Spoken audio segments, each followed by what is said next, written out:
So guys, today's workout is interval style. We're going to do 3 minutes of work, 1 minute of rest. So the goal is for today, in those 3 minutes of work, you're going to get as many rounds as possible, and then you're going to have a minute of rest, but in the next round, you're going to pick up exactly where you left off, and you're going to do that 4 times. For those of you that have done the Chief workout before, it's similar to that. That's the goal of the workout.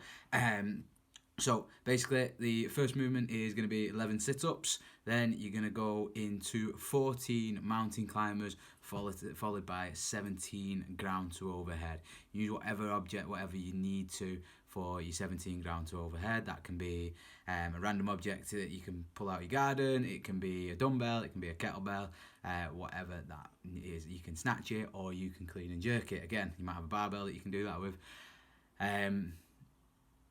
So all the abs followed by some ground to overhead movements. It's going to be super important to keep yourself nice and tight when you go into that overhead position. Don't lose those abs as you press overhead, and keep that lower back nice and safe for me. Enjoy, guys. Peace.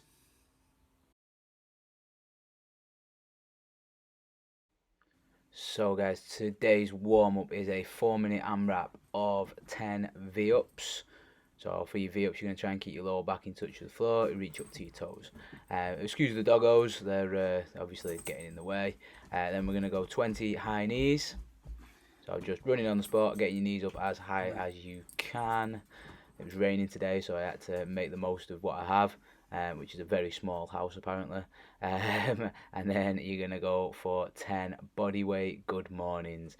Keep the tension in the backs of your legs and try and keep your back nice and flat throughout the movement. Then the movements for the workout, you're going to start off with 11 sit-ups. As I say, it's a 3-minute AMRAP 4 times through. So 11 sit-ups, you touch the floor behind, you're going to touch the floor in front. As you're going through this, again, you can throw your hands, add that little bit of momentum to help yourself out. You can reach up to your knees if you can't quite touch the floor in front, or reach up to your heels if you can't get all the way to the floor. Then you're going to go into mountain climbers. As you're running through your mountain climbers, you're just going to try and get your knees up to your hands, your knees up to your elbows in that top support position. Now, demonstrate a couple of different ways of doing the ground to overhead. You can clean and jerk. So you can see I'm alternating arms there with different weight, with a kettlebell, or you can kettlebell snatch. So again, that's straight up overhead. Obviously the snatch one is faster. That's the one I would choose to do if possible. Again, just to give you another example, I used a wall ball for the exact same thing. So wall ball, we can clean and jerk it. So we can clean and press. And again, it's the exact same thing, but obviously it depends what objects and what equipment you've got available to yourself. And you can also snatch it, so one clean movement to overhead.